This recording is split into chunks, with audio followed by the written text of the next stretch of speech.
Very good. All right, Alex, a 2-1 win in the derby. You must be pleased to get Northern bragging rights for 2019. Yeah, I think the whole club is pretty pleased with that. I can sense so. It's good. It's good to get another victory anyway. As a coach, I didn't really approach it like it was a different game. It was just more of an opportunity of working on what we've been doing and improving. And in general play, I think we hadn't been we definitely weren't at our best, but I still felt we deserved a victory anyway. Seemed to play a lot better, I think, in the second half. What were the tweaks you made at half time to bring that about? I think that they were playing a fairly high pressing game, and we maybe weren't making the right decisions coming out, playing out, maybe going a little bit too straight. We just really needed to try and keep the ball a little bit more.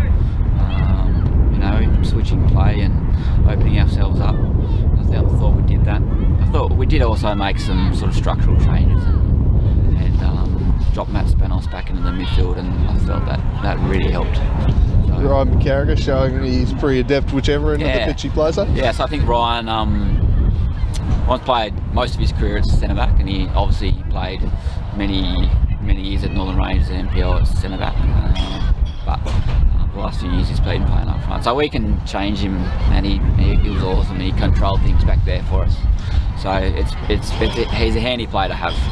Which of your players did you think stood out today? I think Ryan stood out, that's for sure. Jared was exceptional. Again, he's just crazy talented, and we're really fortunate to have him sometimes, because I thought without him we would have been 2 or 3-1 down at half time.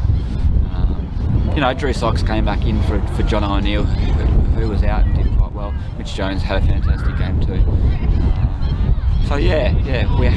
We had a few contributors. You've talked about trying to build up this rivalry between the clubs. How do you think that's going along after 3 pretty tightly contested derbies this year? Well, 3 games, all won by 1 goal. I think it's fantastic. I think that for Launceston football anyway, I think it's really good. I think these 2 clubs will be,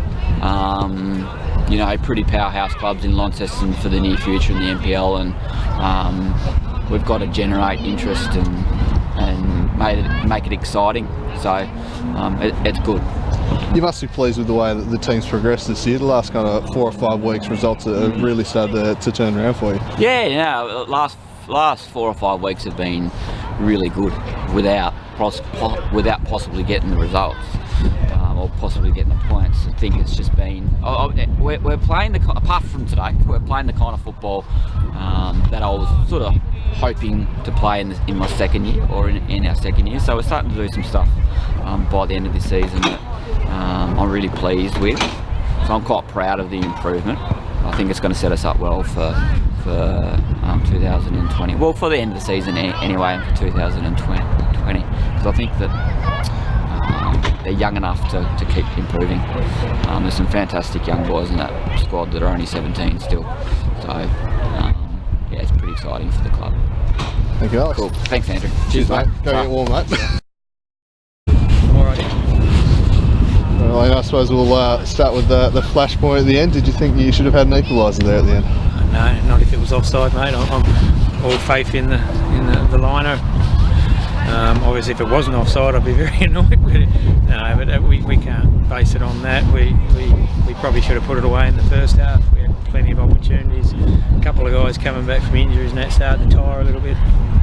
Really poor defensive mistake for the second goal. The first goal was, I haven't seen many strange ones like that either. But so all in all,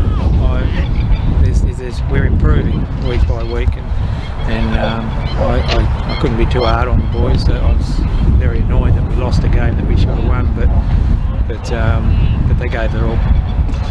Where do you think it turned a bit in the second half of your team? Was you were really on top in that first half. Second half it seemed to be far more scrappier up there. I know. We stopped getting on their first touch. We hung back a little bit. I don't know. The wind was with us. It wasn't against us. It's a strange one. Maybe Riverside lifted their game a little bit. I don't know. But maybe our guys started to tire a little bit. I'm not 100% sure. But But from the sideline, it actually got away from us pretty quick. You just looked like you were in a game, and then all of a sudden you weren't. But the last 15 minutes, we seemed to pick it up again. So that was something, I guess. Yeah, I guess. Do you think the tiredness comes from playing that kind of the relentless kind of high pressing you were doing early on that seemed to be causing the troubles? Possibly. We're talking, 23 games in a 26 or 27 game season. I'm not going to say we're tired because we are quite young and we've got a few young boys, say to Riverside. So, but you'll find that the weaker teams and the ones with the lesser bodies in them are going to find themselves this time of year really struggling. But I don't think it was anything. I just think they come out with the wrong mindset. I suppose, what do you focus on for the last month of the season now? What's going to be the focus for your side? I'll get as many points as we can. I want to finish not only as high as we can, but I want to get points. We've got 21 now. I want to get 23 and then 26. We've got 5 games to go, I believe, and some really tough opposition. And hopefully we can start building a team for next year. We've got a lot of boys coming back now. We had Nick Thorne in fullback today. We had Matty O who come back from injury. So next couple of weeks they'll be back to full fitness, and hopefully we can get some points towards the end as well.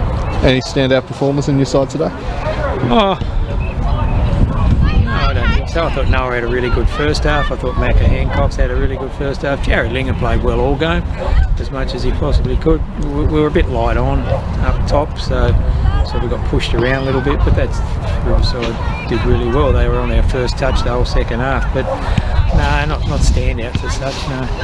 Riverside obviously new in the competition this year. Do you think there's a decent rivalry developing between the two clubs up here in Launceston? There always has been. Always has been. We Riverside and Launceston City have always done it tough against each other, and that's how it should be too. And no different if Rangers come back in, they'll be exactly the same again. So I love derby things, but I never seem to be able to G them up enough to get them nasty enough in a derby. But that's when you're dealing with kids; they don't feel that derby stuff that you used to when you were a younger guy. I suppose, how do you try and, I guess, get that across to a younger playing group? So I'm guessing a lot of them have probably played together at junior levels and be friends despite being on opposite sides. Yeah, you can't get it. The derby thing's gone. That's left for Man United, Man City now. In Tassie, it's gone. We don't even have it with the Zebras anymore, and it used to be pretty rife. But it's a tough one to get back.